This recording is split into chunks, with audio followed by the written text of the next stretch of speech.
The Strange Affair of Uncle Harry from 1945. Now, the title alone caught my attention, and I thought I got to go check this one out. I'm glad that I did. This is a weird psychological drama that really gets you thinking, and it's got a crazy, unpredicted ending. So I'll give a quick summary of the film, spoiler-free, and then offer some thoughts on the film. All right, so the film opens up, and we have the Quincy family. There's the brother, played by George Sanders, as the character Harry, and he has two sisters, Letty, played by Geraldine Fitzgerald, and Hester, played by Monia McGill, who, interestingly enough, was Angela Lansbury's mother in real life. And you can kind of see the resemblance here. But anyhow, they live in this big, old, claustrophobic house together. Now, Harry works as a head designer of cloth patterns, interesting career, and his sister Letty is basically an invalid who's always sick and always in bed. And his other sister, Hester, is just sort of this, unappreciated gossipy woman who's just there. So it's a very interesting family blend. Well, a New York firm comes to town to see the cloth factory, and Harry meets and quickly falls in love with the character Deborah, played by lovely actress Ella Raines. And pretty soon they plan to get married. Wow. Well, Hester seems happy for him, but Letty, on the other hand, is a little bit upset about the news and seems determined to prevent this from happening. So Letty and Hester, they're supposed to move into another house, but that doesn't happen because Letty doesn't like any of the other places, apparently. And then, on the day that Harry and Deborah are finally supposed to leave town to get married, well, Letty has one of her health attacks and uses this to draw Harry back and prevent him from leaving town.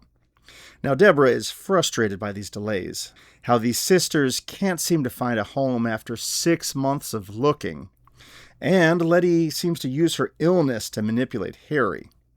So that's what's going on. We got a little bit of interrupted romance here. So what's going to happen? Can Harry break free of his controlling sister? Or will he lose this love of his life? Well, no spoilers.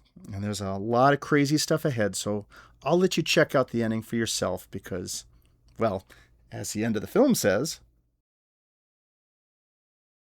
Anyhow, The Strange Affair of Uncle Harry was produced by Universal and was directed by Robert Siodmak, who had done a number of great crime films I've reviewed on this channel already, films like Crisscross that I really love. This was his second film for producer Joan Harrison, following the successful Phantom Lady from 1944, and that's one I hope to review soon on the channel. This film was based on the play Uncle Harry by Thomas Job. So my thoughts on this one. This was a really wild bit of psychological drama and honestly felt like this could have been a Hitchcock film. And if you watch it, you'll see what I mean. I thought the film was beautifully made. The performances are all very convincing and really gripping. To me, throughout the film, there's just this unsettling feeling that this mansion, everybody's like so cloistered close together, Saunders always in a suit and tie everywhere he goes. It just kind of left me feeling uncomfortable the entire time. I really loved that, and this claustrophobic atmosphere of how confining the scenes are, especially in Letty's room with all of the plants on the walls and stuff. It felt to me that the only scenes that kind of open up and let you breathe were when Harry and Deborah would get away. They'd be outside with the open, sweeping views of the countryside. And the character of Harry is brilliantly played here by George Sanders. His character is just trapped in this story, and I found myself really feeling sorry for him and how he's so controlled, emotionally with making others happy, namely Letty. And he's a prisoner of obligation to her, even though he's got this wonderful opportunity to finally have a life of his own with Deborah. You really want for his character just to be able to break free of his situation. And what was notable to me was seeing those scenes with Letty and Deborah, the two of them together. Because Letty isn't just an evil sister, and Deborah isn't simply the new girl in town, but instead, Letty's life is built around Harry. And she's always sickish, always dependent and helpless on him, and Harry just always has to accommodate her.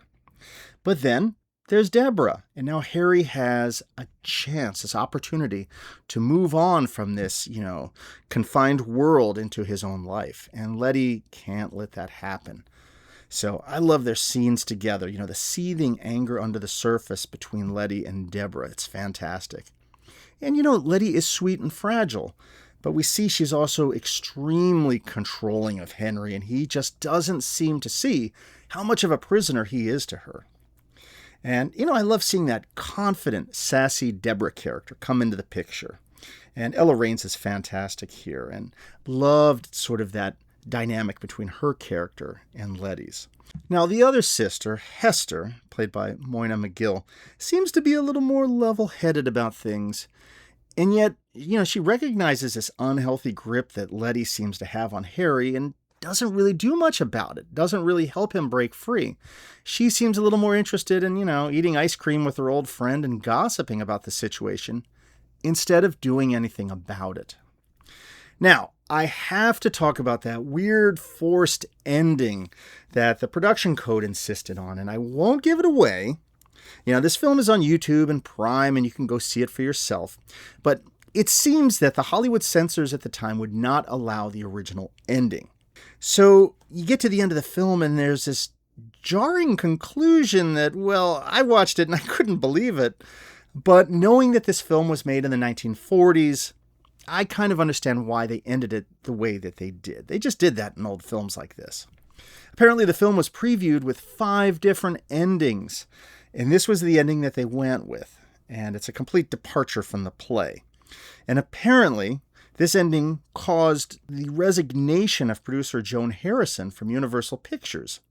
And she left with 2 more pictures left on her contract. But yeah, watch it for yourself and see. And, I watched it and I was like, what? Was that for real? I mean, you'll see if you watch the film. But in the end, The Strange Affair of Uncle Harry was a pretty weird little film. It's not really a crime film, and it's not really a romance either. It's more of a psychological story of a man controlled by guilt, an obligation to a sick sister, and how this just completely controls his life and interrupts a new romance. And the character Letty is what makes the whole thing so unsettling, and how she has so much control over her brother. It's a control based on guilt.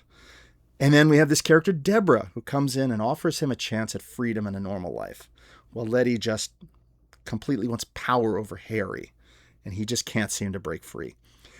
The film is a strange and often uncomfortable story, and the more you think about it, and Harry and Letty's relationship, kind of the weirder it becomes.